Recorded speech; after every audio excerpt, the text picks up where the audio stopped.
For what purpose does the gentleman from Montana rise? Thank you very much, Madam Clerk. I would like to nominate the name of Byron Donalds to Speaker of the House of Representatives. The gentleman is recognized. Let me begin by stating that it is an absolute privilege to be here standing and serving with each and every one of you. I know we have differences of opinions, and I know we have differences of agendas that we would like to pursue, but I will tell you that we all are representing the United States of America in the best fashion that I know that we truly believe in. So thank you, and it is a privilege. When I walk out every evening from the Longworth office building, I will tell you that as I look back on the Capitol with the lights gleaming upon it, that I recognize the honor, the privilege, and the responsibility that each one of us has taken on to be in this place that we are right now, and the obligations that we have to the districts that we represent back home. It is an incredible privilege, but it is also an incredible responsibility, and I do not take it lightly, and I know that no one in this room does. We are participating in a system that has endured 247 years, through drought and through flood, through world wars and through a civil war. And some way we return to this place year after year to serve the people of the United States of America. But unfortunately, over the past 15 years, the process that we use has been dramatically broken. The voices that were sent here to equally represent each of the 435 districts across this nation have become diminished.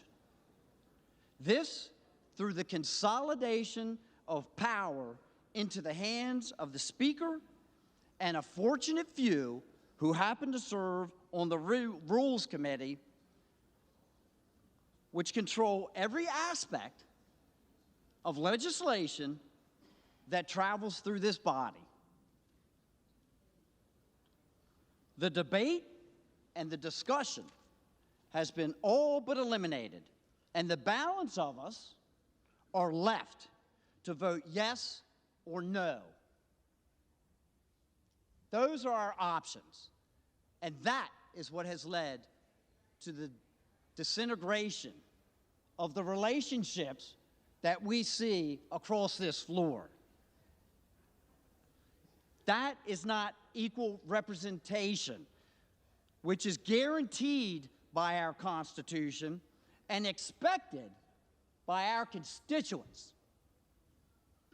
We have had more discussion and debate over the last 3 days than I have participated in on this floor for the last 2 years.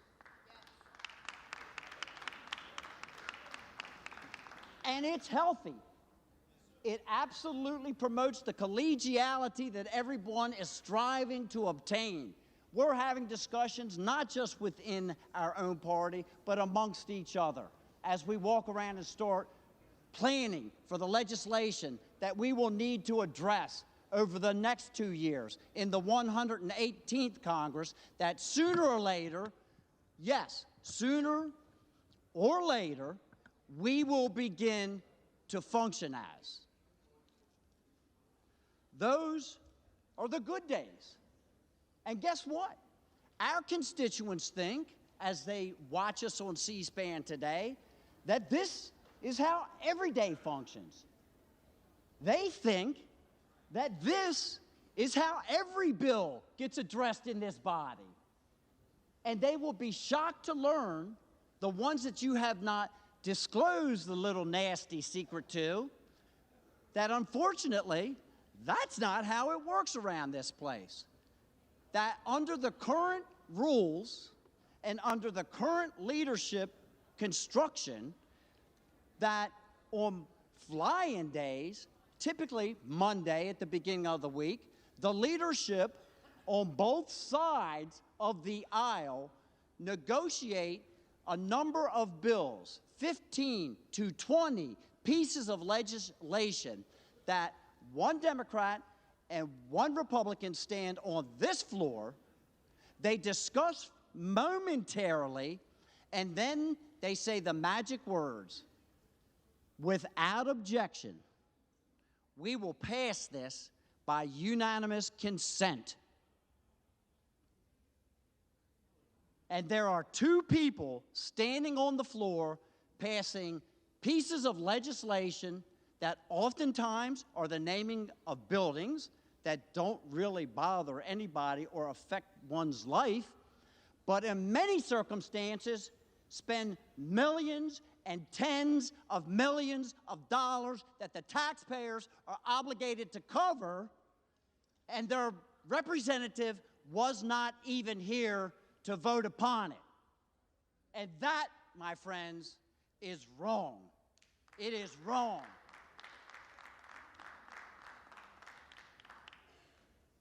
So yes, we need to have change. We need to fix this broken system. Several of us have taken it upon ourselves to fly in and object to those very bills.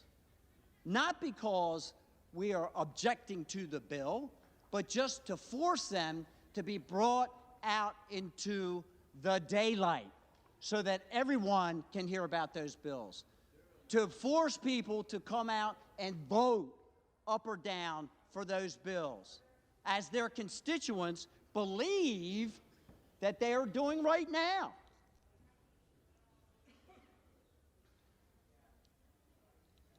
That's just one of the little secrets.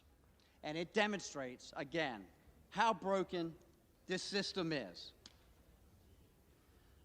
Last summer, we began to negotiate, a group of us, in good faith, a list of changes, amendments to the rules of this body, not to empower ourselves, not to bring personal benefit to ourselves, but to empower you, and you, and you, Maxine, and you, and you, and everyone sitting in this chamber equally.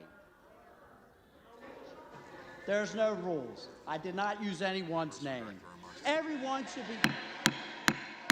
Excuse me. Maxine's on. Member, direct your remarks to the chair, please. I will, Madam Chair. Thank you. Thank you. That is so that everyone will have equal representation.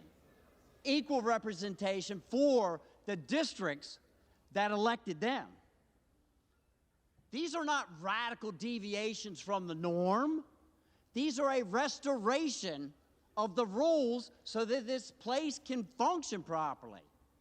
Things like single subject legislation that most state houses utilize right now so that we don't have 4,000-page documents that we are given a matter of hours to review that are filled with many, many subject matters that are trillions of dollars in cost.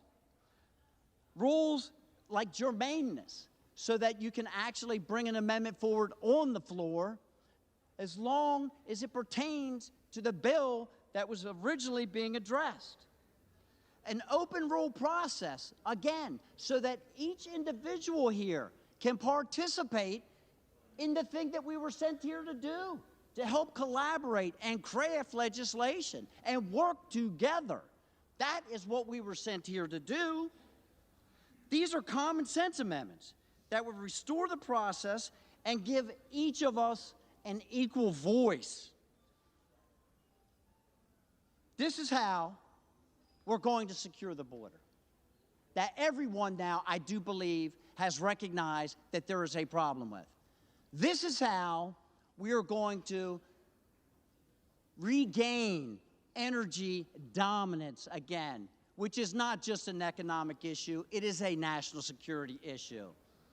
This is how we are going to reduce the inflation rate, by working together.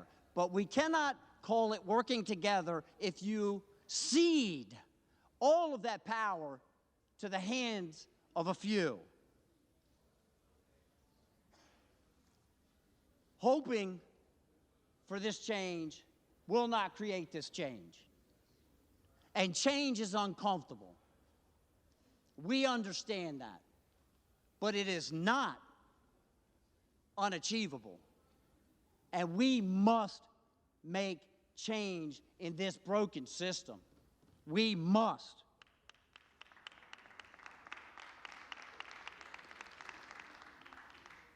The current leadership that is in place will continue and support the use of earmarks in this body.